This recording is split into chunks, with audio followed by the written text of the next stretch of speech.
One-year deal to stay in the World Supersport Championship with the Intermoto Czech Honda team. Gino, how are you? Not too bad, thank you. How are you? Very good indeed. Are you itching to get back racing again, just like Tommy is? Yeah, I can't wait. Just to get on a bike. You know, it's been so long. It goes so long, and I normally get out motocross just to keep bike fit and stay on a bike. But you know, with the bad weather we've had, haven't been able to. Yeah, snow is not the friend of the motocross rider, is it really? No, not particularly. No.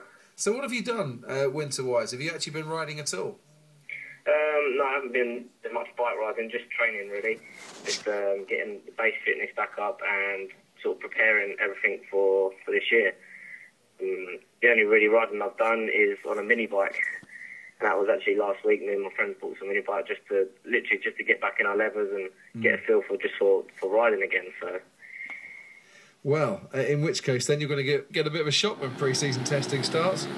Yeah, that's it. It's not long now. It's only a week and a half until we go to Portugal. I think we should be okay. You know, we've prepared well and the off-season's gone really good. My training sort of stepped up another level compared to how it was beginning of last year. So I'm well prepared physically and mentally, and I just itching to get back on a bike. So you're now with the Czech Honda team, the Intermoto Czech Honda team. Good move for you? Yeah, I think it is. You know, I think we proved during this year that we worked together well, and the bike was good enough to be able to get me on the podium, especially at the end of the year. I mean, the beginning, it was a new bike and we was developing it, but as the season went on, we progressed really well and worked together so good with the team. Like Tommy was saying then, you need a good crew around you, and you need a good crew chief, you need a good data person. You need the whole team there, not just one person, and that's what the people don't really see from the outside. But the team worked together really well. They put a lot of faith in me this year, so it's nice to stay with them and show my faith in them. It'd be good.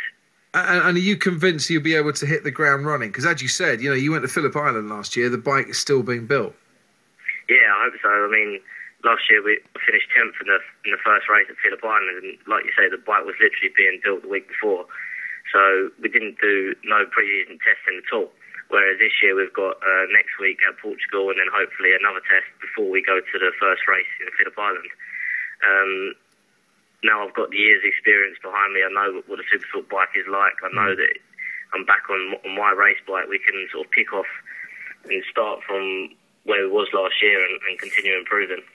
Now, tell us a bit. World Supersport Championship, you ride on the same bill as the World Superbike Championship, don't you? It's the same circuit and, same circuit, same days and the same weekend. So how do the bikes differ? Ours are 600cc and theirs are 1000cc. So not quite as fast, but still pretty damn quick. Oh yeah, they're still pretty quick. Not quite as quick as the 1000s, but in lap times there's only a couple of seconds difference because the 600s are lighter sort of machine, and normally the corner speed is a little bit higher. So the actual lap time overall is not a great difference, but obviously the 1000s still have the upper hand. I'm told as well that for the World Superbike Championship this year, that some of the crews are starting a Friday night darts league in the paddock. Now, this might be complete and utter bunkum, but I have on great authority that there is a darts league starting. Do you play darts? No, not at all. You're going to have to start, my friend. You have to invade the Superbike paddock, get in there, and show them your arrows finesse. Oh, right. That's the first I've heard of that. I better get practicing then. Yeah, I was talking to a couple of guys over the World Championship. Andy Fordham, apparently, has introduced darts to the world of superbikes, and some of the players are going to be going down there. Who do we look out for? Not on the Oki, but in the Superbike World Championship first for this year? In Supersport, you mean? My championship? I was going to say in Superbikes first, and then we'll get on to Supersport. In Superbike, you've got your usual riders, really.